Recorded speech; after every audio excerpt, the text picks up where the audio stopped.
Dito ka ba madalas mag-upload ng mga videos na ginagawa mo sa YouTube? Kung oo, please tigilan mo na yan.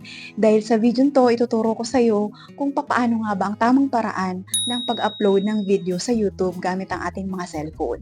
Dahil ito ang isa sa magiging dahilan para mapalaki natin yung ating mga YouTube channel. Ito ay makakatulong sa atin para mas ma-discover ng mga potential viewers natin yung ating channel. So, dahil kapag nakakuha tayo ng maraming views, maaaring dumami rin yung ating mga subscribers. So, napakahalaga na alam mo to kung paano to gawin dahil ito nga yung makatulong sa atin para ma-discover ng mga tao yung ating YouTube channel. At kung interesado ka nga, please keep on watching. So first is puntahan muna sa YouTube channel mo. Click natin to YouTube app and makita nyo dito merong share channel. So tap nyo lang tong share channel and copy link. Yan, copied na siya. So after nyan is punta na kayo sa internet browser ng mga cellphone nyo. So ako ang gamit ko is si Google Chrome. Dito ako nag-upload ng aking mga YouTube videos dahil dito po ay kumpleto. So marami tayong magagawa kapag dito natin in-upload yung mga video sa YouTube, okay? So itap lang natin tong search and long press natin. Paste. So yan. Makikita nyo dito, ito na yung YouTube channel natin. Ito yung kinapi natin kanina. So itap lang natin yan.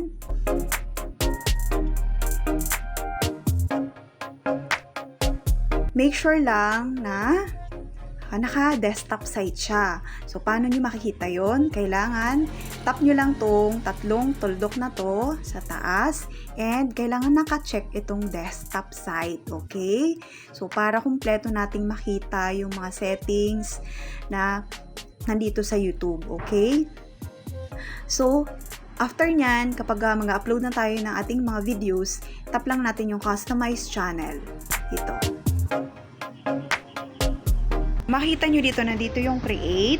So, itap lang natin to. So, pwede kayong mag-upload dito ng videos, pwede kayong mag-live, or gumawa ng post, or gumawa ng bagong playlist, or mag-podcast. Okay? So, tap lang natin yung upload videos. And, select files.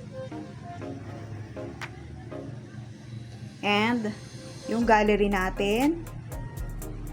Tapos, piliin nyo lang yung videos. Yan. So, piliin nyo lang dito kung ano yung gusto nyong i-upload. Uploading na yan. So, ito yung sinasabi ko sa inyo, kumpleto. So, title, syempre, kailangan yung lagyan yan. Kung gusto nyong ma-discover yung video nyo, kailangan mag-isip kayo ng mas magandang title, okay? And, kailangan yung lagyan ng description.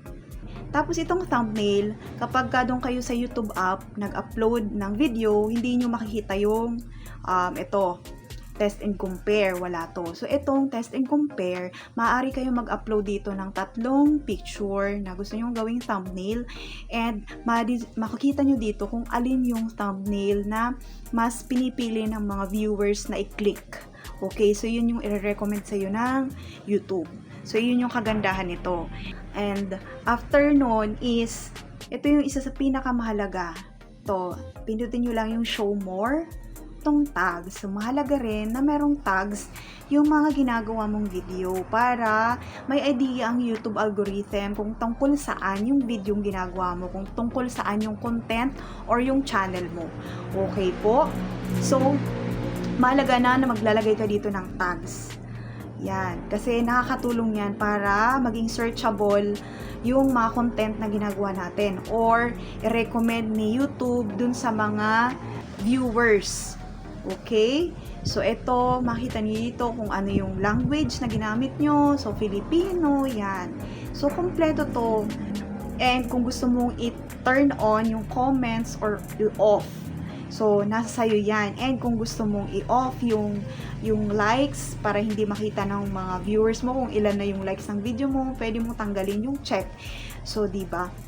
marami kang magagawa kapag dito ka nag-upload ng video. And isa pa is dito sa video elements. Kapag tapos mo na itong magawa, itong sa details, itap mo lang yung video elements. So, ang kagandahan dito is, maaari kang maglagay dito ng cards and ng end screen. Ito yung nakikita natin na video na maaaring panuorin sa dulo ng video mo. And yung cards, ito yung makikita natin na nagpa-pop up sa may taas ng video.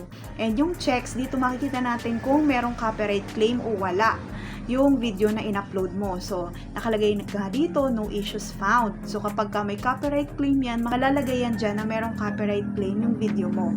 At dito na nga tayo sa visibility. Dito naman, pwede kang pumili kung kailan mo gustong i-upload yung video mo at kung sino yung gusto mong makapanood nito. Pwede mo siyang i-private muna, ikaw lang ang makakita ng video yung in-upload mo, or i-unlisted, or mga members lang ng channel mo ang pwedeng makapanood nito, or pwede mo nang i-public. Sa pag-public naman, pwede kang makapag-set as instant premiere. Dito, pwede kang magpumili kung anong petsa or anong oras mo itong gustong ipakita sa mga viewers mo.